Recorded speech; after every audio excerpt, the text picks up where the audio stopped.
Hi అండి అందరికీ. అందరు ఎలా ఉన్నారు? బాగున్నారా? బాగున్నారనే అనుకుంటున్నాను. ఈరోజైతే ఫుల్లుగా వర్షం పడుతుంది మార్నింగ్ నుంచే.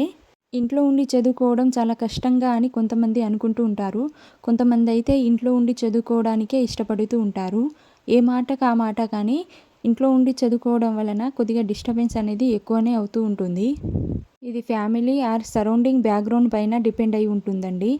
కొన్ని రెస్పాన్సిబిలిటీ ఉన్నప్పుడు, కొన్ని బాధ్యతలు పెరిగినప్పుడు మనం వాటన్నిటిని ఫేస్ చేస్తూ మనకు మనమే ఒక మోటివేషన్‌లా ఫీల్ అవుతూ మనం అనుకున్నది సాధించుకోవాలి. మనం చేసే పనికి ఏదో ఒక వంకలు తీస్తూ చాలామంది ఉంటారు మన చుట్టూ. కానీ మన లైఫ్‌కి ఒక గోల్ అనేది మనం సెట్ చేసుకున్న తర్వాత అవన్నీ ఏం పట్టించుకోకూడదు. అలా పట్టించుకుంటే ఒక్కరోజు కూడా బతకడం చాలా కష్టం. ఈరోజైతే నేను ఇండియన్ హిస్టరీ చదువుతున్నాను. నేను నిన్నటి వీడియోలో చెప్పాను కదా! నేను ఇండియన్ హిస్టరీ అనేది స్టార్ట్ చేశానని. అదే ఇంకా కంటిన్యూ చేస్తున్నాను. నాకెలా అలవాటంటే ఒక బుక్ కంప్లీట్‌గా చదివిన తర్వాతే ఇంకో బుక్ అనేది చూసుకుంటాను. అప్పటి వరకు ఇంకో బుక్ అనేది చదవను. కొంతమంది అయితే 2 అవర్స్ అనేది అలా డివైడ్ చేసుకుంటూ ఉంటారు. నేనైతే అలా ఏం డివైడ్ చేసుకోను. ఒక బుక్ మొత్తం కంప్లీట్ అయిన తర్వాతనే ఇంకొక బుక్ అనేది చూసుకుంటూ ఉంటాను. నా పర్సనల్ ఫీలింగ్ ఏంటంటే ఒక సబ్జెక్ట్ మొత్తం కంప్లీట్ చేసిన తర్వాతే ఇంకో సబ్జెక్ట్ చూసుకుంటే ఆ సబ్జెక్ట్ మనకు ఎంతవరకు వచ్చింది, మనం ఎంతవరకు చదివాము అనేది ఒక ఎగ్జామ్ రాసిన తర్వాత మనకు క్లారిటీ అనేది వస్తుంది. అదే అన్ని 2 అవర్స్ అంటే ఆ సబ్జెక్టులు ఎటు కాకుండా అవుతాయి. అంటే 2 అవర్స్‌లో మనం ఒక చాప్టర్ అనేది కంప్లీట్ చేయలేం కదా! అది సగమే కంప్లీట్ అవుతుంది. మళ్ళీ అలా చదివిన సగం చాప్టర్‌ని నెక్స్ట్ డే కంటిన్యూ చేయాలి. ఒకవేళ మనకు నెక్స్ట్ డే ఏదైనా వర్క్ ఉండి కుదరకపోతే మాత్రం అలా డిలే అవుతూనే ఉంటుంది. మళ్ళీ ఎప్పుడో 2, 3 డేస్ బ్యాక్ చదివిన సగం చాప్టర్‌కి, ఇప్పుడు చదివిన సగం చాప్టర్‌కి అసలు గుర్తుండడం చాలా కష్టమండి. అందుకే దాదాపుగా అయితే నేను ఒకటే సబ్జెక్ట్‌ని పట్టుకొని మొత్తం కంప్లీట్ చేసిన తర్వాతనే ఇంకొక సబ్జెక్ట్ అనేది చదువుతూ ఉంటాను. తెలియదు కదా రేపనేది ఎలా ఉంటుందో అనేది. ఈరోజైతే మార్నింగ్‌నే నిద్ర వచ్చేసింది నాకైతే. కొద్దిసేపు అలా చదివిన తర్వాత నిద్ర వచ్చేసింది. అలా కొద్దిసేపు పడుకున్నాను. తర్వాత మళ్ళీ ఇండియన్ హిస్టరీనే కంటిన్యూ చేశాను. ఒక సబ్జెక్ట్‌కి ఇన్ని రోజులని టార్గెట్ పెట్టుకున్న తర్వాత అది అన్ని రోజుల్లో కంప్లీట్ కాకపోతే ఎంత బాధగా అనిపిస్తుందో కదా! ఇంకా ఆ బాధ నుంచే కోపం అనేది వచ్చేస్తుంది. ఎందుకు టైం అనేది సరిపోవట్లేదు అనేది. ఇంకా అదే మంచి టైం అనుకోని నా మనసు నా బ్రెయిన్‌తో యుద్ధం స్టార్ట్ చేస్తది. ఇంకా మనసు వేసే క్వెషన్‌కి ఆన్సర్ చెప్పలేక బ్రెయిన్ అలసిపోతదన్నట్టు. అప్పుడే నా మనసును ఆపకపోతే ఎంతసేపైనా యుద్ధం చేయడానికి రెడీగా ఉంటుంది. ఎంత ఎనర్జీ ఉంటుందో ఆ టైంలో నా మనసుకి అంటే అంత ఎనర్జీ ఉంటుంది. పాపం నా బ్రెయిన్ అలసిపోయి అప్పుడే హెడేక్ అని నాకు ప్రకటించడం కూడా జరుగుతుంది.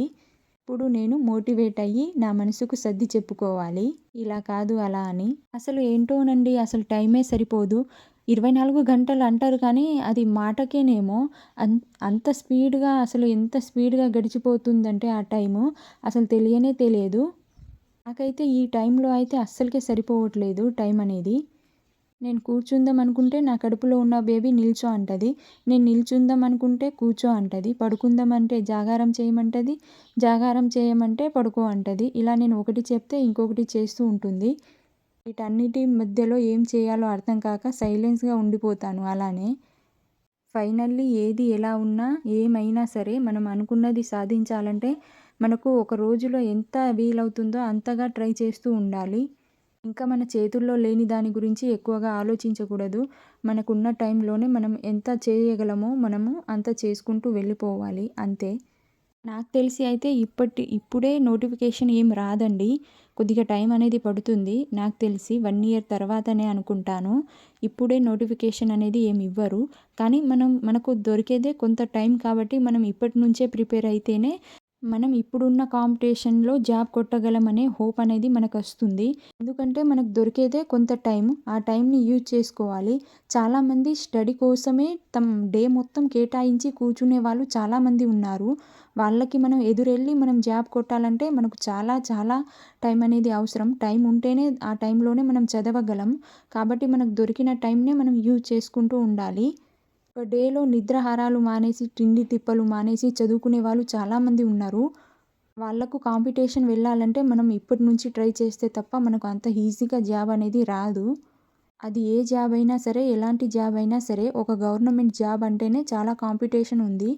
అలాంటప్పుడు మనం ఎలా ప్రిపేర్ అవ్వాలో మీకు కొద్దిగా ఐడియానే ఉండే ఉంటుంది. అందుకే నేను చెప్తున్నాను. ఈ వీడియోలోనే కాదు, నా ప్రతి వీడియోలో చెప్తూనే ఉన్నాను. అసలు టైం అనేది వేస్ట్ చేసుకోకండి. ఇప్పుడు తెలుస్తుంది టైం వాల్యూ ఏంటో. అప్పట్లో తెలియకపోతుండే. అంటే కొద్దిగా టైం వేస్ట్ అయినా ఏం కాదులే, రేపైనా కంటిన్యూ చేసుకోవచ్చు అనుకునేదాన్ని. కానీ ఇప్పుడు తెలుస్తుంది ఆ టైం వాల్యూ ఏంటో. మళ్ళీ కరెక్ట్ టైంకి కరెక్ట్ డిసిషన్ అనేది తీసుకోవాలి.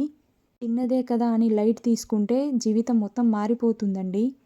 ఫైనల్లీ నేను రియలైజ్ అయ్యాను టైం వాల్యూ ఏంటో. అందుకే ఇన్నిసార్లు చెప్తూ ఉంటాను టైం గురించి. తో పాటు మీరు కూడా టైంని ప్రాపర్గా యూజ్ చేసుకోవాలనుకుంటే ఒకసారి నా ఛానల్ని సబ్స్క్రైబ్ చేసుకోండి. నచ్చితే ఒక లైక్ ఇవ్వండి. కొత్తగా నా జర్నీ స్టార్ట్ చేయడానికే నేను ఈ యూట్యూబ్ ఛానల్ అనేది క్రియేట్ చేశాను. అందుకు మీరందరి సపోర్ట్ నాకు కావాలి. ఒకసారి నా ఛానల్ని సబ్స్క్రైబ్ చేసి లైక్ ఇవ్వండి. ఉంటాను మరి.